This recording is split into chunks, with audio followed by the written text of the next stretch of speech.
ಬಾಲಕಿಯರ ಶಾಲಾ ಆವರಣದಲ್ಲಿ 7ನೇ ಕನ್ನಡ ಸಾಹಿತ್ಯ ಸಮ್ಮೇಳನ ಹಮ್ಮಿಕೊಳ್ಳಲಾಗಿತ್ತು. 7ನೇ ಕನ್ನಡ ಸಾಹಿತ್ಯ ಸಮ್ಮೇಳನ ಅದ್ದೂರಿಯಾಗಿ ನಡೆಯಿತು.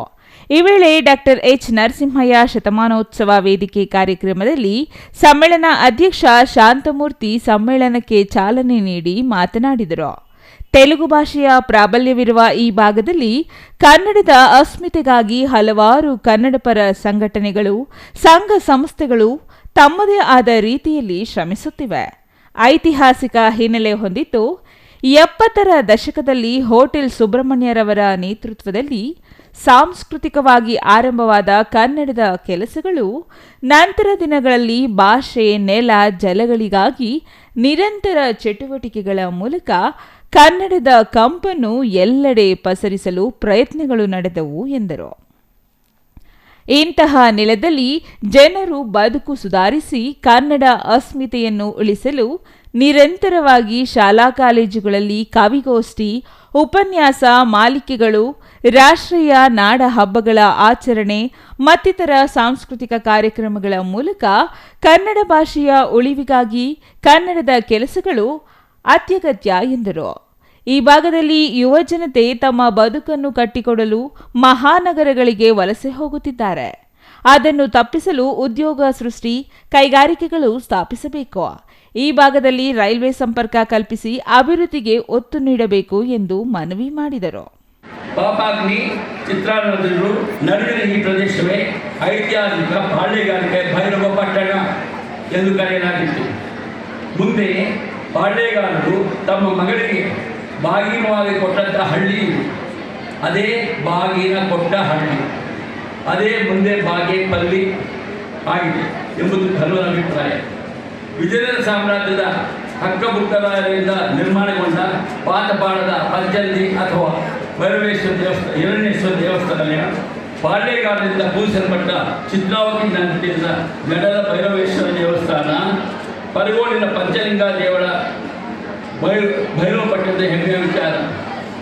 ಗುಮ್ಮನಾಯಕನಪಾಳ್ಯ, ದೇವಿಕುಂಟೆ, ಸೋಮಘಟ್ಟ ಮುಂತಾದ ಕೋಟೆ ಕೊತ್ತಲಗಳು ಅಳಿದು ಉಳಿದ ಐತಿಹಾಸಿಕ ಕುರುಹುಗಳಾಗಿವೆ. ಇಂದಿನ ವಿಶೇಷ ಶ್ರೀ ಗರ್ಜನ್ ಲಕ್ಷ್ಮೀ ವೆಂಕಟರಮಣ ಸ್ವಾಮಿ ದೇವಾಲಯ ಶ್ರೀ ಧನ್ವಂತರಿಯ ಜನಿಸಿದ ಪೌರಾಣಿಕ ಹಿನ್ನೆಲೆಯಲ್ಲಿ ಇರುತ್ತದೆ. ನಮ್ಮ ಜನರು ಶಾಂತಿ, ಸಹನೆ, ಸಹಬಾಳ್ವೆಗೆ ಹೆಸರಾದವು.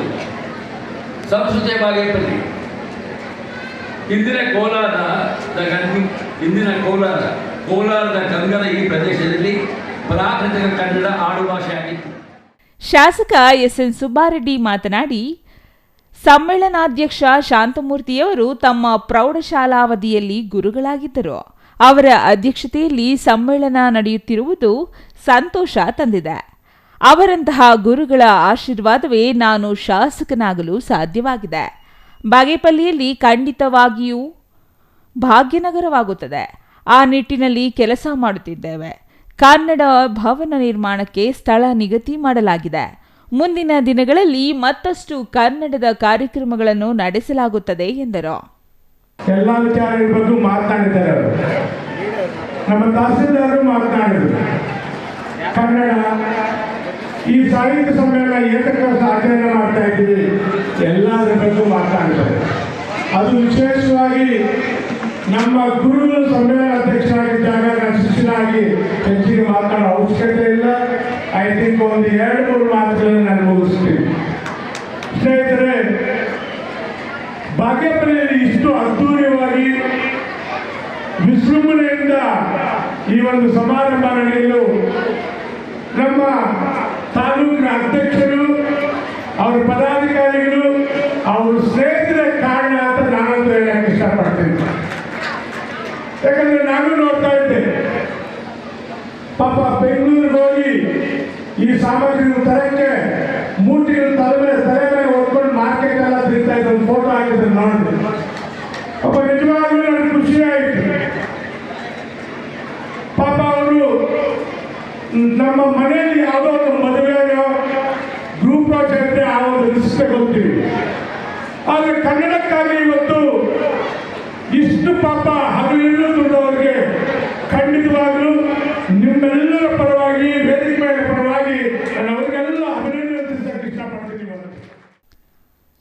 ಪ್ರಾಸ್ತಾವಿಕವಾಗಿ ಮಾತನಾಡಿದ ತಾಲೂಕು ಕನ್ನಡ ಸಾಹಿತ್ಯ ಪರಿಷತ್ತಿನ ಅಧ್ಯಕ್ಷ ಡಿಎನ್ ಕೃಷ್ಣಾರೆಡ್ಡಿ, 7ನೇ ಕನ್ನಡ ಸಾಹಿತ್ಯ ಸಮ್ಮೇಳನ ಅಚ್ಚುಕಟ್ಟಾಗಿ ನಡೆಯಲು ಎಲ್ಲ ಕನ್ನಡ ಪರ ಸಂಘಟನೆಗಳು ಹಾಗೂ ಎಲ್ಲ ಪದಾಧಿಕಾರಿಗಳು ಸಹಕಾರ ನೀಡಿದ್ದಾರೆ. ತಹಶೀಲ್ದಾರ್ ಹಾಗೂ ಇತರೆ ಅಧಿಕಾರಿಗಳು ಸಹಕಾರ ಕೊಟ್ಟು ಸಮ್ಮೇಳನ ಅದ್ದೂರಿಯಾಗಿ ನಡೆಯಲು ಸಹಕಾರ ಕೊಟ್ಟ ಎಲ್ಲರಿಗೂ ಆಭಾರಿಯಾಗಿದ್ದೇನೆ ಎಂದರು.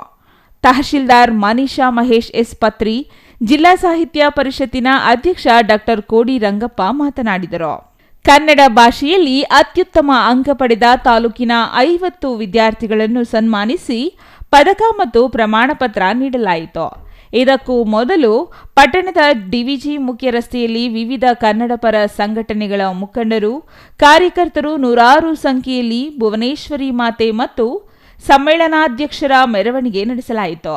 ಕನ್ನಡ ಸಾಹಿತ್ಯ ಸಮ್ಮೇಳನ ಮೆರವಣಿಗೆ ವೇಳೆ ತಮಟೆಗಳ ಸದ್ದಿಗೆ ಸಂಭ್ರಮದಿಂದ ಗಣ್ಯರು ಕುಣಿದಾಡಿದರು.